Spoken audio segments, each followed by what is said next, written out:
Pemirsa, api yang menyambar pemukiman warga di sekitar Depo Pelumpang pada Jumat 3 Maret lalu menyisakan duka. Ada 20 orang tewas akibat kebakaran itu. Musibah ini kemudian membuka kembali wacana pemerintah untuk memindahkan pemukiman warga yang dekat dengan instalasi berisiko tinggi seperti di Depo Pertamina.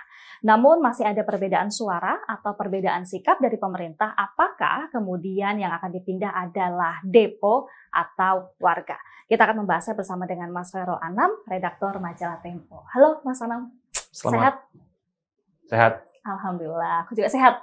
Kita akan membahas kali ini yang jadi laporan utama majalah Tempo di cover saling silang Depo Pelumpang ya, Mas Anam. Nah mungkin pertama boleh disampaikan dulu soal mengapa persoalan pemindahan Depo Pelumpang ini menjadi penting dan menjadi laporan utama di majalah edisi pekan ini, Mas. Ya, terima kasih Mbak Jihan. Ini bisa jadi laporan utama majalah Tempo karena kita melihat betapa signifikansi peristiwa ini ya, dan juga nanti ke depan penanganannya. Karena kita tahu kebakaran ini akhirnya menewaskan 20 orang dan ada banyak yang luka. Bukan hanya itu saja, ada banyak rumah yang hancur gitu. Dan sampai sekarang proses penyebab dan lain-lain sedang diinvestigasi begitu ya, sehingga ini nanti kita penting untuk kita ketahui apa sih yang sebenarnya terjadi di kebakaran tersebut dan kemudian ke depan bagaimana penanganannya. Begitu. Selain tadi masih sedang dalam proses investigasi penyebabnya apa saja begitu Mas, tapi disebutkan bahwa ada perbedaan suara di pemerintah sendiri. Itu siapa yang berbeda suara, kemudian apa suara mereka sebetulnya? Ya, kalau kita amati sebetulnya perbedaan suara itu terkait dengan apa penyebabnya, kemudian juga bagaimana penanganannya. Nah, ada beberapa perbedaan suara dari kalangan pemerintah sebetulnya, yaitu ketika Pak Wapres menjenguk atau melihat warga yang jadi korban kebakaran, beliau bilang bahwasanya opsinya adalah Depo Pelumpang yang akan dipindah, gitu ya. Kemudian beberapa hari kemudian Pak Luhut, Menteri Koordinator Bidang Kemaritiman ya, Kemenko Bidang Kemaritiman dan Investasi bilang bukan depo yang dipindah, tapi masyarakat yang dipindah seharusnya gitu. Karena depo dari dulu sudah ada di situ dan itu seharusnya adalah wilayah yang objek vital nasional begitu ya, yang tidak bisa didekati oleh pemukiman gitu. Karena berbahaya ini jadi silang senggar, Mas. Siapa yang seharusnya dipindah gitu dengan adanya kebakaran ini, karena kami pikir ini kebakaran mungkin tidak akan terulang, mungkin bisa akan terulang dengan beberapa penyebab atau yang lain. Nah, supaya kebakaran tidak memakan korban, berarti kan harus ada solusinya. Nah, solusinya itu antara depo yang dipindah atau orangnya yang harus direlokasi. Nah, gitu. ini pertanyaannya ya, Mas. Kalau tadi disebutkan bahwa sudah pernah terjadi di tahun 2009, kemudian terjadi lagi di 2023 itu kan ada jangka waktu yang cukup panjang begitu sampai akhirnya bisa terjadi lagi. Nah, apa yang menyebabkan kesalahan itu bisa sampai terulang lagi, Mas? Apakah ada mungkin kalau di Tempo adalah kebijakan-kebijakan populis yang menjadi salah satu dari sekian banyak faktor penyebab? Iya. Kalau kita bicara faktor penyebab, kita juga mesti harus lihat ini ya, root cause-nya ya, akar permasalahannya ya. Tentu kebakaran terjadi karena ada kecelakaan atau insiden di dalam deponya sendiri gitu ya. Itu kalau kita ngomong soal penyebab kebakaran. Tapi kemudian kalau kita ngomong soal kenapa sampai ada korban yang begitu banyak, nah itu lain lagi. Jadi ada rentetannya. Rentetannya ya seperti yang kami tulis di laporan majalah Tempo pekan ini gitu kan.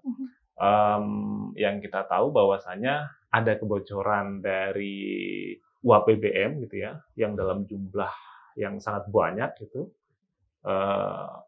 Uap itu mulanya berasal dari area dalam depo, kemudian dia nyebrang ke lahan warga, nyebrang ke pagar pembatasnya Pertamina dan masuk ke lahan warga yang kalau kita lihat situasinya itu kondisinya itu hanya jalan itu lebarnya 3 meter gitu antara dinding Pertamina dengan warga, hanya dipisahkan oleh jalan 3 meter, di mana kalau kita bilang waktu itu adalah hujan gitu ya, sehingga cuaca dingin biasanya itu kan uap dan segala macam pasti akan turun ke bawah gitu kan.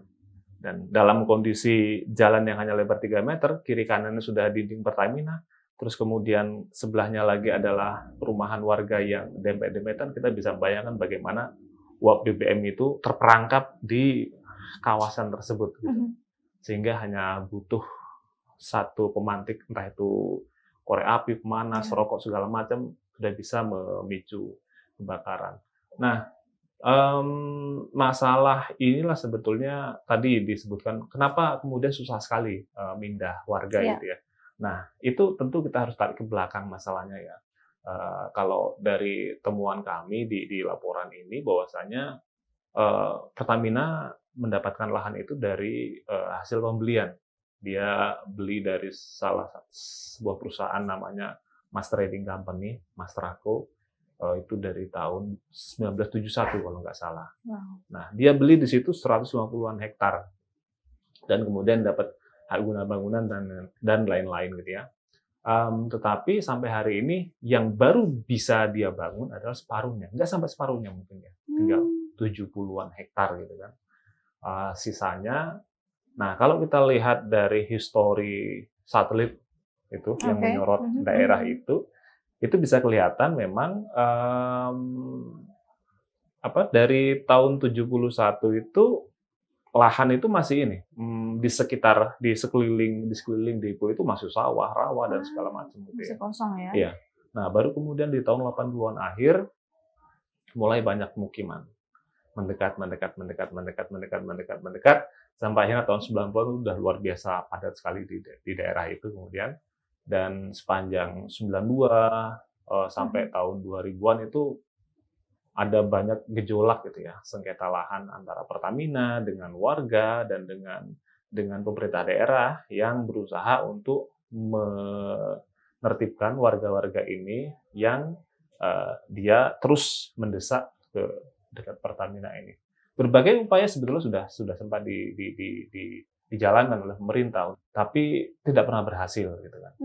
Tidak pernah berhasil sampai hari ini pun juga tidak pernah berhasil gitu. Dan masalahnya makin rumit ketika tadi yang disebutkan adalah ada beberapa kebijakan populis gitu yang kita tahu tahun 2012 ketika kontestasi pemilihan gubernur DKI Jakarta, waktu itu pasangan Pak Jokowi dan Basuki Cahayapurnama, Pak Ahok menjanjikan punya janji politik gitu ya, kontrak politik dengan warga sana bahwasanya nanti ketika Pak Jokowi menjabat sebagai gubernur atau terpilih, dia akan memberikan KTP buat warga sana. Jadi sebelumnya mereka tidak punya KTP? Nggak punya KTP. Karena statusnya berarti apa? Statusnya ya warga aja. Warga. Karena tanahnya masih sengketa ya? Iya, dan mereka juga selama itu juga tidak pernah mendapat akses hak-hak dasar warga, misalnya air, kemudian jalan, listrik, dan lain-lain, itu mereka selenggarakan secara swadaya gitu. Karena ya secara kita bilang bukti di atas kertas ya, mereka tidak punya bukti kepemilikan lahan. Gitu. Jadi di atas kertas buktinya bahwasanya mereka tinggal di atas lahan Pertamina. Itu bukti di atas kertas. Kalau misalnya nanti ada bukti lain, fakta lain yang membuktikan bahwa ternyata mereka punya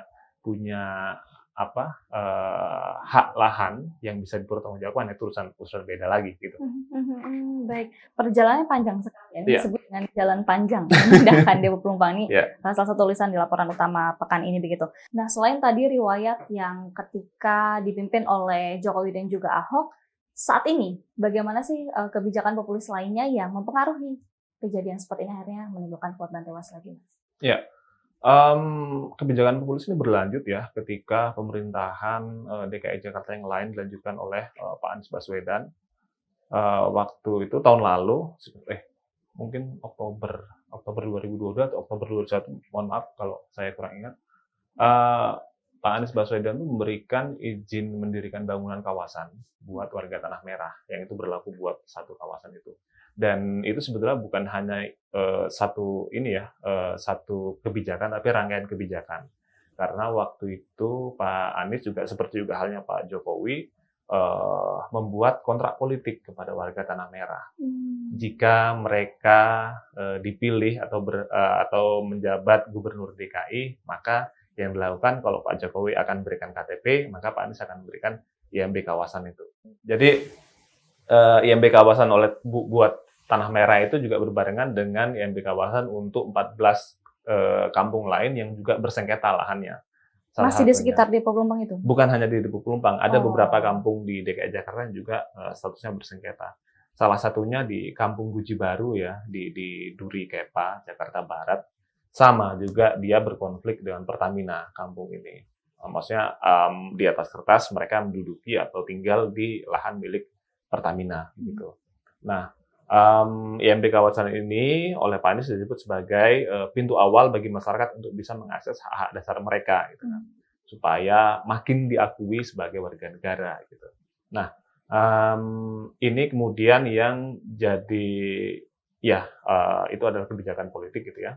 Tapi ini jadi makin dilematis karena dengan begitu quote unquote berarti warga dianggap legal tinggal di lahan yang di atas kertas milik Pertamina gitu.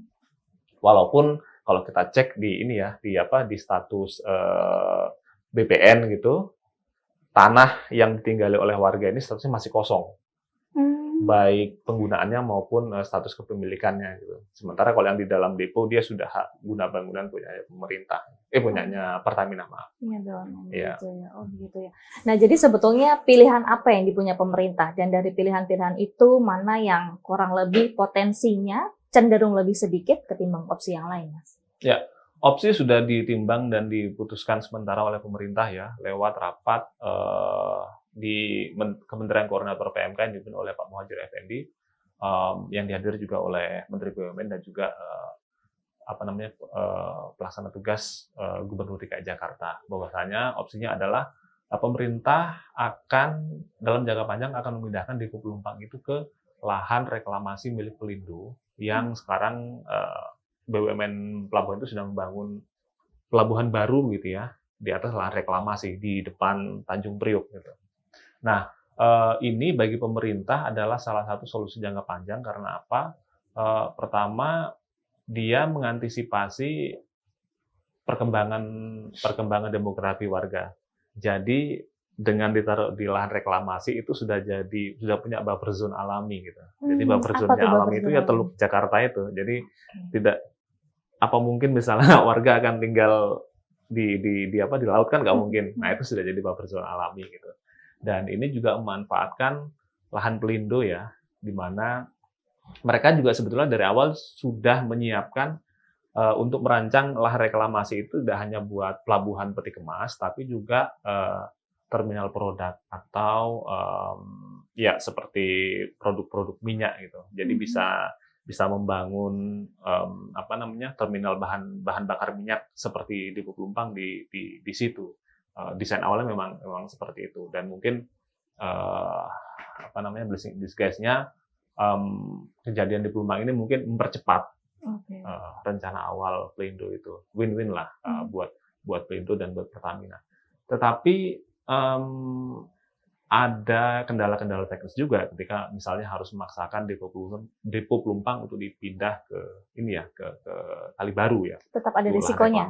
Karena apa? Karena ada berbagai kendala teknis, misalnya bagaimana caranya memindah pipa distribusi minyak yang selama ini disuplai dari kilang Balongan, kemudian lewat pipa darat sampai ke Pelumpang, apakah bisa kemudian dibelokkan langsung ke pelabuhan. Nah, itu pertimbangan teknis yang mungkin akan berimbas kepada perhitungan keuangan perusahaan dan lain-lain ya, dan juga apakah bisa dilakukan.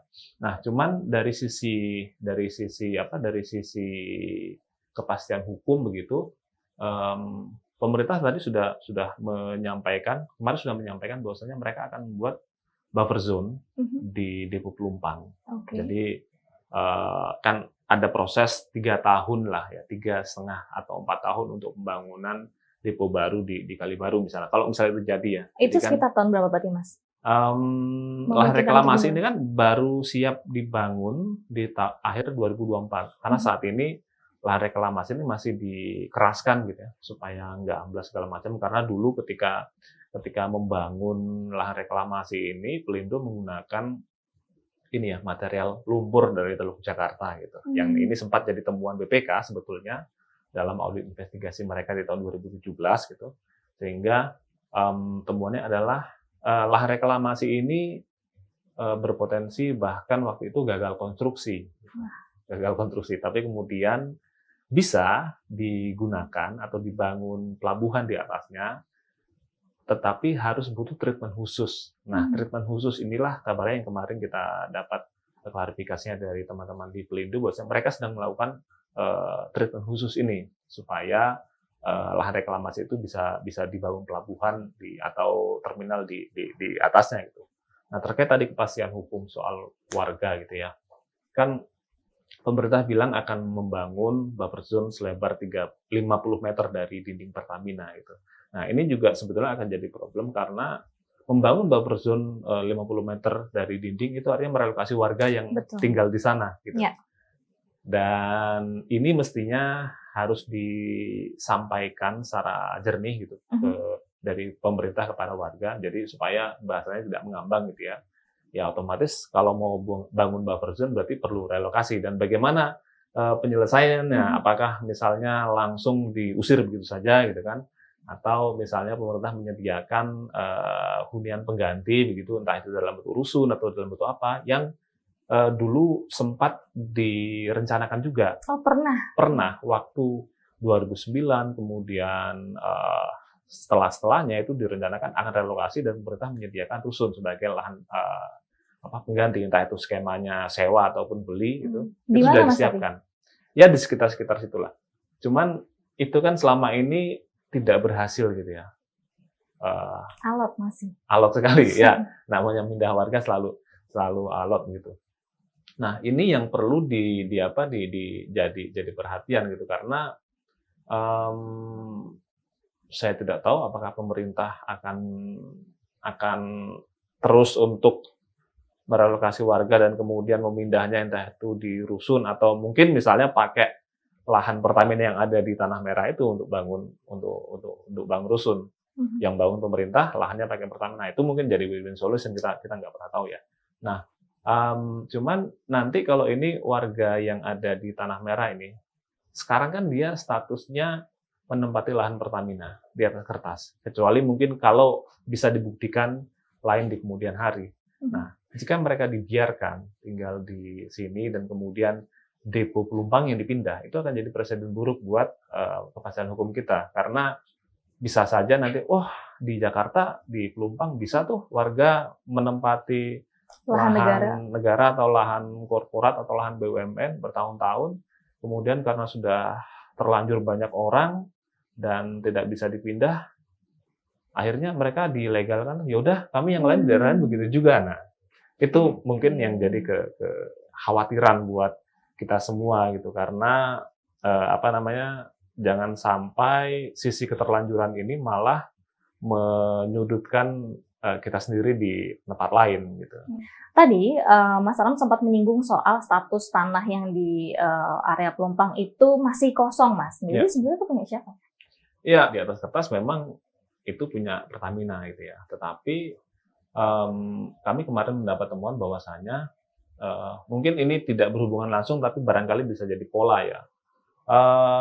Tahun 70 Pertamina itu juga membeli lahan dari perusahaan yang sama, dari Mastrako, yang sekarang jadi Kampung Guji Baru itu di Duri Kepa. Nah, polanya adalah waktu itu Mastrako mengaku kepada warga membebaskan atau membeli tanah mereka karena ada proyek dari Pertamina, tugasnya dari Pertamina gitu. Jadi nanti ketika pokoknya si Mastrako ini bertindak sebagai perusahaan pembebas lahan gitu. Nah, sementara di Pertamina klaimnya adalah mereka beli tanah dari Mastrako. Nah, ada satu kasus di pengadilan yang putusannya sudah kasasi, sudah kasasi kalau nggak salah. Satu ahli waris pemilik lahan di Kampung Guji Baru itu menggugat Mastrako dan Pertamina bahwasanya Mastrako pada saat itu membeli lahan orang tuanya secara tidak sah. Jadi ada ada hak kuasa yang dipalsukan. Wow. Gitu. Dan putusan sudah kasasi, si penggugat ini menang, dan seharusnya lahan itu bisa kembali ke dia ya. Nah, memang itu lahannya girik ya, dan mungkin barangkali dokumennya kalau tidak salah itu pakai dokumen fotokopi sehingga bisa jadi bahan studi bagaimana dokumen fotokopi bisa jadi bukti kepemilikan gitu kan. Nah, kami belum mendapat kaitan langsung antara apakah pola pengadaan lahan tahun 70-an oleh Mas Trako di Kampung Guji itu juga terjadi di Tanah Merah. Apakah ada potensi misalnya pemalsuan dokumen dan lain-lain sehingga seperti yang terjadi di Kampung Guji Baru, ada orang yang dirugikan, orang tuanya nggak merasa menjual tanah tapi kok tiba-tiba tanahnya terjual gitu. Nah, apakah itu juga terjadi di Tanah Merah? Nah, itu barangkali perlu pembuktian lagi gitu, sehingga perdebatannya bukan soal ini lagi ya, bukan soal karena warga sudah bertahun-tahun tinggal di sini gitu kan. Tapi kalau misalnya ada yang bisa membuktikan atau warga bisa membuktikan, saya tidak pernah menjual tanah saya ya, tapi kok tiba-tiba sudah beralih gitu ya. Nah, ini kan banyak terjadi gitu. Nah, barangkali kalau misalnya ini bisa dibuktikan juga ada kejadian seperti itu di Tanah Merah, seperti yang terjadi di Kampung Guji Baru, karena aktor yang terlibat sama gitu. Pertamina sebagai pembeli lahan, kemudian Mas Trako, Mas Trading Company sebagai pembebas atau membeli lahan ke warga. Di Tanah Merah juga demikian gitu. Jadi polanya sama, dan apakah ini punya ada kejadian seperti itu di Kampung Guji Baru ya. Gitu. Baik, tapi mudah-mudahan keputusannya nanti untuk solusinya tidak cuma baik, tapi juga aman bagi beberapa pihak begitu ya. Terima kasih banyak Mas Anam sudah join di Cakap-Cakap episode kali ini. Pemirsa, bagi Anda yang ingin mengetahui lebih detail soal informasi di laporan utama pekan ini, judul covernya adalah Saling Silang Depo Pelumpang.